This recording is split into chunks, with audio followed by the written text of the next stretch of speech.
A beheading in America, shocking Americans. The FBI is investigating the suspect's recent conversion to Islam. Meanwhile, our attacks on ISIS over there continuing. And throughout all of this, the costs are escalating. The tab on airstrikes alone climbing up to $10 million a day.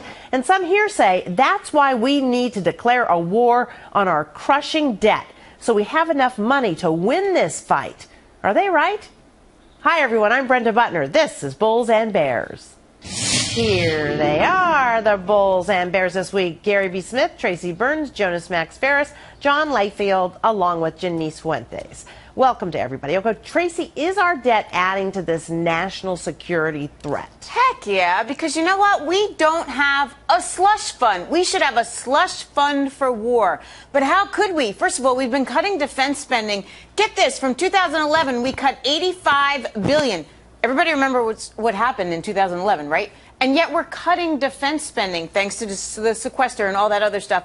And then we have these entitlements that we keep having to pay. So we have all these other obligations, and we're not focusing on what basically is Congress's only job, to protect us and pay to protect us. And they're not doing that, Brenda. Our interest payments are going to exceed our revenue, and we can't afford this fight with ISIS. And it's so sad.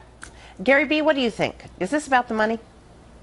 Well, I take issue with Tracy. I think we have a slush fund, and it's called the defense budget. Look, we always complain the defense doesn't get enough. The defense budget is $700 billion a year. To put that in perspective, Brenda, that's higher than the next 6 countries combined. I mean, do we really need to be spending more than just everyone else total, essentially?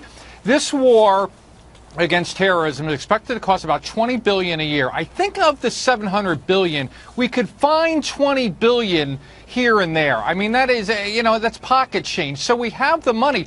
The real question I want to get to, though, is what are we going to accomplish with this $20 billion?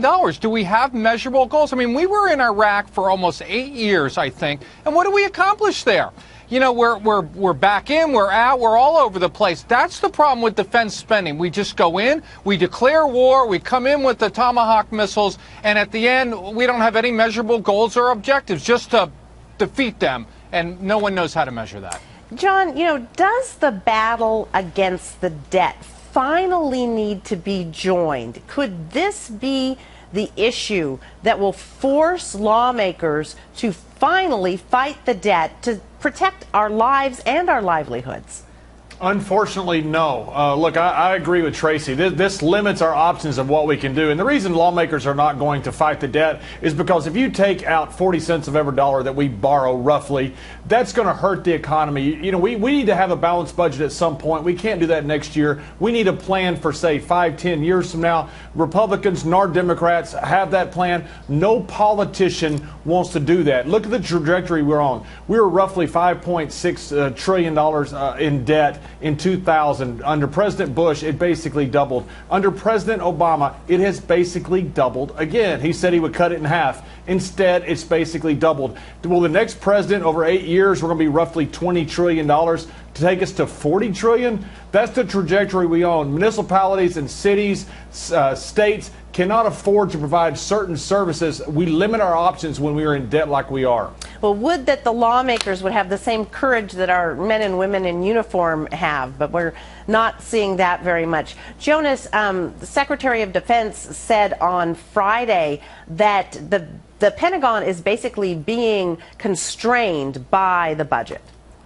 Well, they're always going to look. I don't know how many Tomahawk missiles it takes to stop a beheading in domestic parts of our country. So I don't even know if the money's going to help. But I do think, look, this is a very big economy. We could afford this amount of debt we have. You look at the interest rates on the government bonds, and there's no problem. That doesn't mean we shouldn't pay it down for psychological reasons, because you want your enemies to think you have the capacity to ramp up spending and that you're not at the brink and that you're already tapped out, because it puts you in a position of power. You want to show we could borrow $1 trillion like that if we wanted to, because we just paid off that much in the last 5 years. It's also good just for an economy, because then if you have problems in the economy, consumers and investors will be like, oh, we can always borrow money to buy our way out of this one. I don't think everyone thinks that. I don't think we could add 2 or 3, 4 trillion now in the next recession. So I'd like to get in a stronger position psychologically for our enemies and for our economy, but I think we can afford the debt either way. Janice, what is your take on this? Well, you know, the level of our national debt is such that it does make very difficult for us to ignore the cost of the war. And I kind of disagree with Tracy. I think the job of Congress is first and foremost to pass laws. And this is something they've been very inefficient at. If they were doing their job, and part of that would be, how do we make offsets that are necessary to finance needed spending? I want every soldier or every special ops person to have the best available to them so they can be successful. Now, it also makes me upset when I know that there's at least $5 billion a month going on Medicare fraud. There's at least $16 billion a month that's spent in duplication, for example. So if we were able to locate money so that we can find savings, I think that is at least a small measure towards that success. There's plenty of pork and waste, Tracy, but the entitlements take up such a huge part of our budget that we don't really have much wiggle room. And that's the problem. Like this notion that Congress is supposed to pass laws. Congress can't do anything when they don't show up. They're not even at work. I mean, we could count on one hand the amount of days they're going to be together between now and Christmas. They're not even going to have time to even talk about what we're doing in ISIS, let alone pass laws. Let's be clear. They're getting paid to do nothing. And as John has said before, they should take an extended vacation and never come back at this rate. We need to focus on this. We need to cut our debt. We need to stop the entitlement spendings and focus on the men and women that are risking their lives to keep this country safe. Okay, Gary B., you've heard a couple of people object to what you had said. What do you think? Well, I guess maybe I don't understand the math. I mean, what are we talking here? We're talking $20 billion a year. That's 3% of the defense budget. You know, getting back to Janice's point, you don't think there's 3% waste at the $700 billion they spend per year? Gary, why are you cutting it there? Why are you cutting it there? There's so many other places to cut it. You're saying this just, look, I think we can cut it all over the board. Medicare, Social Security. I'm just focusing on the defense budget and seeing if we have $20 billion. Do we need to be the world's policeman? Do we need to have troops in Germany, for crying out loud, or Japan? I don't think so. So the $20 billion is there. And if we take the $20 billion from other areas, we wouldn't affect the national debt at all. Paying off the national debt is a separate issue, I think, and we should be done. But that's not the focus, I think, of this conversation. Well, John, you might disagree with Gary B. Actually, we as Americans, American exceptionalism, do take the lead often. Shouldn't we be here despite the money? We should do what we have to do to protect our national interests. I'm not sure we always do that. Look, we've been bombing Iraq since the first President Bush.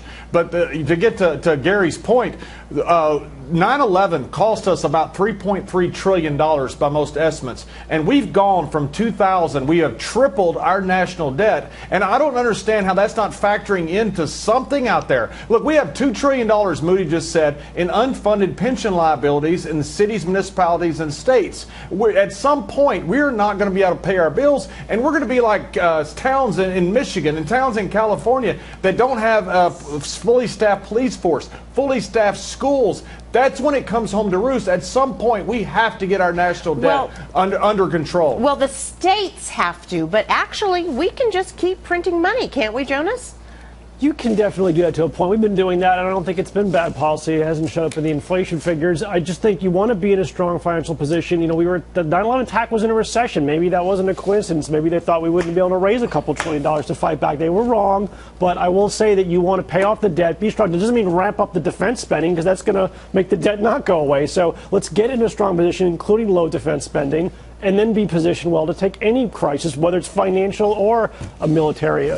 Tracy, you're shaking your head? No, I just really think we should. This is what we should be focusing on. We need freshman congressmen and women to come to the table and say, you know what, we're going to tackle entitlements. We're going to put the money to the defense, because that's what we need to do. ISIS is here. We have to focus on it. Okay, we'll keep waiting for that. I know. All right, thanks, guys.